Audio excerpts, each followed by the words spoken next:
الله أكبر. الله أكبر. الله أكبر. تعيش الحرية والسلام والعدالة والديمقراطية إن شاء الله. أعوذ بالله من الشيطان الرجيم. بسم الله الرحمن الرحيم وبه نستعين والصلاة والسلام على رسول الله الأمين. التحية لكل الشهداء، تحية للسيد القائد محمد علي قرشي قائد الجبهة الثالثة المجموعة 2.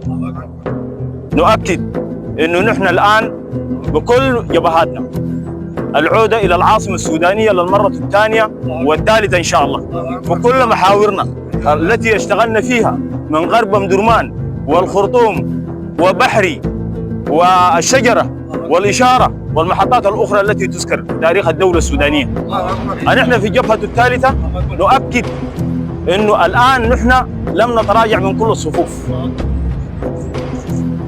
ونؤكد للسيد القائد العام أنه نحن والله جاهزين بعد الظروف التي حصلت في العاصمة السودانية. نحن في وسط الخرطوم كان مع السيد القائد العام، وانسحبنا في آخر المجموعات التي انسحبت، ومن آخر جنرال التي انسحب من العاصمة السودانية السيد الفريق محمد علي قرشي، وده التاريخ بيشهد عليه وليس نحن.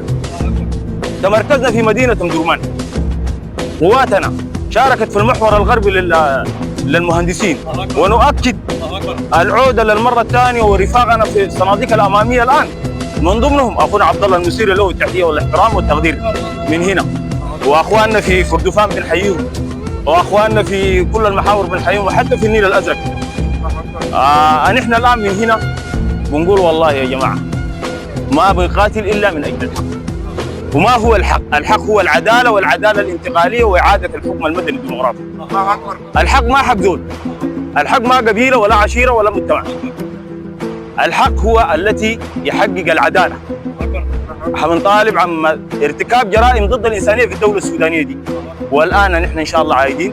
بنوعدك يا سيد الفريق محمد علي قرشي نحن عندنا الغريب العاجل ثم متحرك مجهز باسم الشهيد يوسف حسن حمود الملقب بالشعبوب إن شاء الله.